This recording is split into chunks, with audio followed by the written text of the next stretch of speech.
اب یہ تھوڑے سے چند مسائل ہیں قربانی سے متعلق، وہ ذرا سے سمجھ لینے کی ضرورت ہے کیونکہ اس میں غلط فہمیاں طرح طرح کی پائی جاتی ہیں، تو ذرا مختصراً وہ بھی عرض کر دوں۔ ایک تو یہ کہ صاحب استطاعت کا جو معیار شریعت میں مقرر کیا گیا ہے وہ یہ کہ وہ شخص، ہر وہ شخص جس کی ملکیت میں 52.5 تولہ چاندی یا اس کی مالیت کا زیور یا ضرورت سے زائد سامان ہو تو وہ قربانی کے لحاظ سے صاحب استطاعت میں شمار ہے۔ یہ ہے صاحب استطاعت کا مطلب۔ ایک بات تو یہ سمجھنے کی، دوسری بات سمجھنے کی یہ ہے کہ ہمارے معاشرے میں بہت کثرت سے یہ غلط فہمی پائی جاتی ہے اور قربانی کے دنوں میں بہت لوگ اس غلط فہمی میں مبتلا نظر آتے ہیں، ان کے سوالات سے اندازہ ہوتا ہے۔ یوں سمجھتے ہیں کہ باپ نے کر لیا تو بس بیٹے کی طرف سے بھی ہو گئی اور شوہر نے کر لی تو بیوی کی طرف سے بھی ہو گئی۔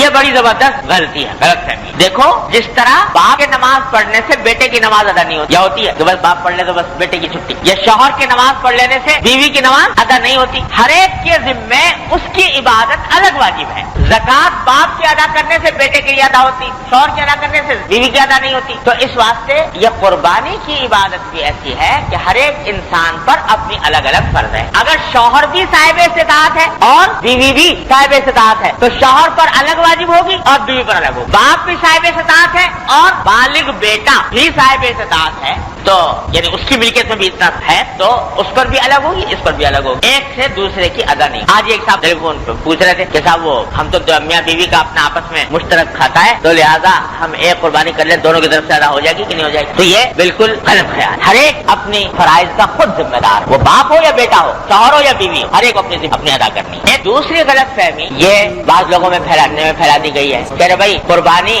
تو کیا کریں، قربانی کی برابر رقم کا صدقہ کرنے تو زیادہ اچھا، غریب کو فائدہ ہو جائے گا۔ بعض لوگ یہ کہتے ہیں کہ صدقہ کر دو، بجائے اس کے کہ 2000 روپے کا حصہ لو گائے میں، اس سے بہتر ہے کہ 2000 روپے کسی غریب کے ہاتھ پہ رکھ دو، صدقہ کر دو۔ یہ بھی بڑی زبردست غلط فہمی۔ ارے بھائی ہر ایک عبادت الگ الگ ہے، قربانی صدقہ کرنے سے ادا نہیں ہوتی، قربانی کی عبادت الگ ہے، صدقے کا ثواب الگ ہے، صدقہ اگر دینا ہے تو الگ دو، لیکن قربانی کی عبادت صدقہ دینے سے ادا نہیں ہوتی۔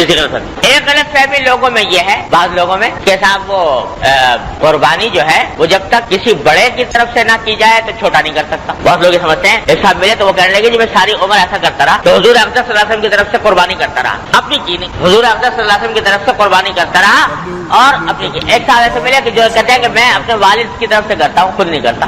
ارے بھائی پہلا تو کام یہ ہے کہ آدمی کے ذمے قربانی واجب ہے، اپنی طرف سے وہ واجب ادا کرے۔ دوسرے کی طرف سے قربانی کرنا ایصال ثواب کی خاطر، ہاں حضور اقدس صلی اللہ علیہ وسلم کی طرف سے ہو یا اپنے والدین یا کسی عزیز کی طرف سے ہو، یہ انسان کے ذمے کوئی ضروری نہیں ہے، واجب نہیں ہے۔ کوئی کرے ثواب ہے، نہ کرے تو کوئی گناہ نہیں، لیکن اپنی قربانی کرنا واجب ہے اور اس کے نہ کرنے میں گناہ ہے۔ لہذا پہلا کام تو یہ ہے کہ اپنی طرف سے جو اپنا جو واجب ہے وہ ادا کرو، اس کے بعد اگر کوئی کسی کا دل چاہتا ہے اور استطاعت ہے تو ٹھیک ہے، حضور اقدس صلی اللہ علیہ وسلم کی طرف سے کرے یا کسی والدین کی طرف سے کرے، کسی کی طرف سے کر سکتا ہے۔ یہ بات بالکل واضح ہو جانی چاہیے۔ آخری بات یہ ہے کہ بعض لوگ دوسروں کی طرف سے کرتے ہیں تو اس میں شریعت کی طرف سے کوئی پابندی نہیں ہے کہ بھائی ضرور حضور اقدس صلی اللہ علیہ وسلم کی طرف سے کرو یا ضرور فلاں والدین کی طرف سے کرو، بلکہ یہ بھی اصل میں جو دوسروں کی طرف سے کی جاتی ہے نفلی قربانی، حقیقت میں وہ اپنی ہی قربانی ہے نفلی، البتہ ایصال ثواب دوسرے کو ہو جاتا ہے۔ تو آدمی اگر چاہے تو ایک ہی، چاہے بکری میں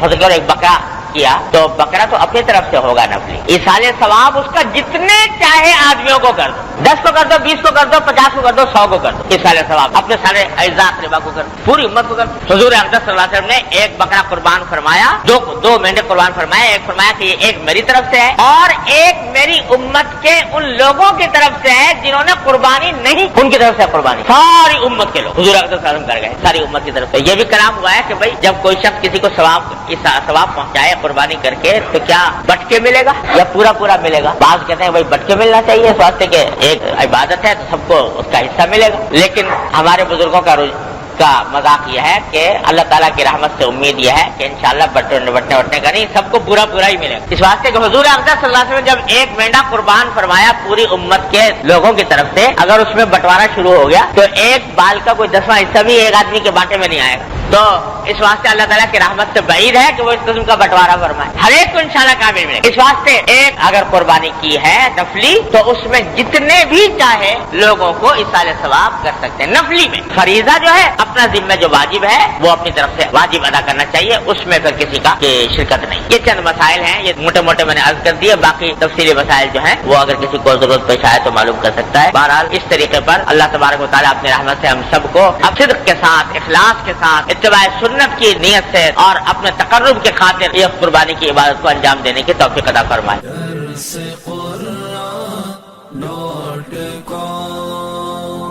www.darsequran.com